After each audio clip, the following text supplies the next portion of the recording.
Enseignement de Claude Olivier Adzaba du 31 juillet sur l'humilité du croyant à la suite de Dieu. Le chemin de la sainteté n'est pas un long fleuve calme.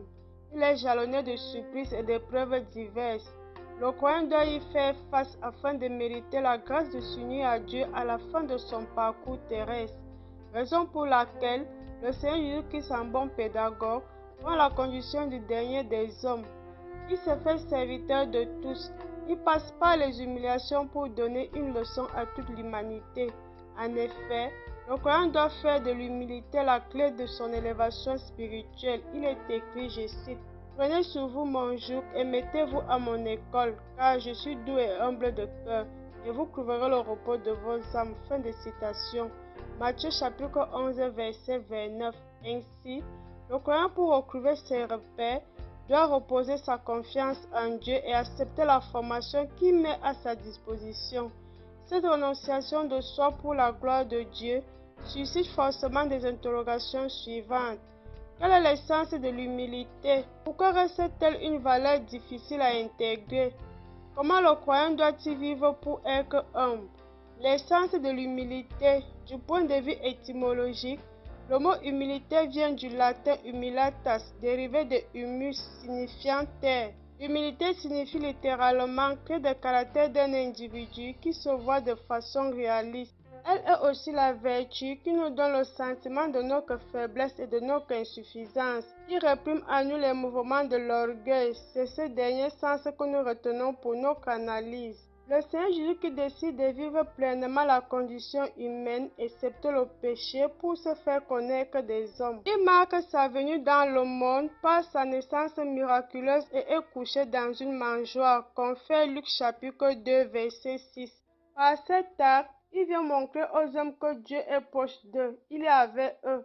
Il est un bon père qui aime, écoute et compatit avec ses enfants.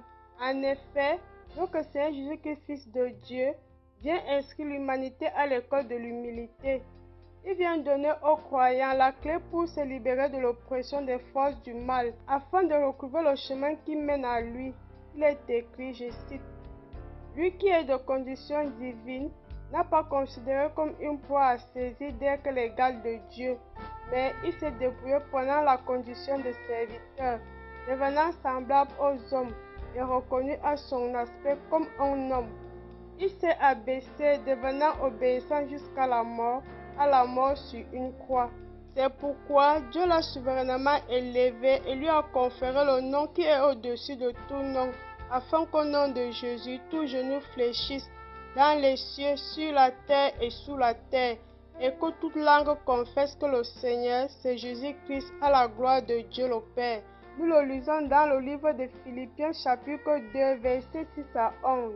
L'humilité est donc une vertu venant de Dieu qui oblige le croyant à triompher des persécutions, rejets, des épreuves et son orgueil pour accéder à la vie éternelle. Pourquoi l'humilité reste-t-elle une valeur difficile à intégrer?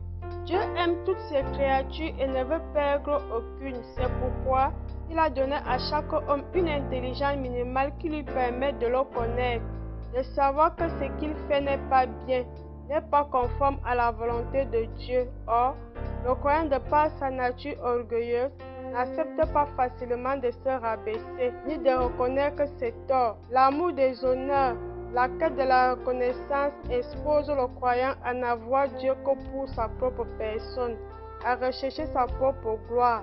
Lisons cet extrait de Luc chapitre 14, verset 11, je cite. Car tout homme qui s'élève sera abaissé, et celui qui s'abaisse sera élevé. Fin de citation. De même, la manière d'être et de penser, d'agir et de se comporter du croyant peut être orientée dans le mauvais sens selon l'éducation reçue et les influences de son milieu de vie. Raison pour laquelle l'orgueil peut conduire l'homme à agir discrètement avec ruse, quand il sait que les intentions ou les actes envisagés sont mauvais. Le livre de Siracide, chapitre 10, verset 12 à 13 déclare, je cite, « Le commencement de l'orgueil de l'homme, c'est de s'écarter du Seigneur, de révolter son corps contre celui qui l'a créé. Le commencement de l'orgueil, c'est le péché. et celui qui y persiste provoque un déluge d'abominations. C'est pourquoi le Seigneur a rendu éclatant toute leur misère et les a renversés de fond en comble. L'être humain vient parfois à Dieu non pas pour se faire former par l'entremise des Saintes Écritures, mais uniquement pour les besoins matériels. Ainsi, il prie et s'humilie devant Dieu lorsqu'il traverse une situation difficile. Quand la solution est trouvée à son problème, il oublie de rendre grâce à Dieu par une vie de vertu. Au contraire, sa trop grande assurance finit par le corrompre moralement. Les Saintes Écritures décrivent ce comportement et interpellent le croyant vivement, je cite, « Sachez bien ceci, dans les derniers jours surviendront des temps difficiles. Les hommes en effet seront égoïstes, âpres au gain, fanfarons, orgueilleux, blasphémateurs, rebelles à leurs parents, ingrats, sacrilèges, sans cœur, implacables, médisants, sans discipline, cruels, ennemis du bien, traîtres, emportés, aveuglés par l'orgueil, amis de plaisir plutôt qu'amis de Dieu. Ils garderont les apparences de la piété, mais en auront régné la puissance. Détourne-toi aussi de celle-là. » Fin de citation. Nous l'avons lu dans 2 Timothée chapitre 3 versets 1 à 5. Comment le croyant doit-il vivre pour être homme? Le croyant doit se remettre en question de façon permanente pour se séparer de comportements qui peuvent mettre à mal sa relation avec Dieu et le prochain. Ainsi, avant de poser des actes, il se doit de réfléchir aux conséquences négatives que ceux-ci peuvent avoir sur lui et sur son entourage. De même, le croyant doit s'éloigner de l'orgueil qui l'empêche d'être réceptif aux conseils des autres et attentif aux souffrances qu'il leur fait endurer. Il doit se remettre en question et accepter la formation de Dieu. Le croyant ne doit pas s'obstiner dans sa logique, dans ses choix et décisions qui ne sont pas toujours les meilleurs. Il doit ainsi renoncer à ses principes, à son ego, éviter de mépriser le prochain.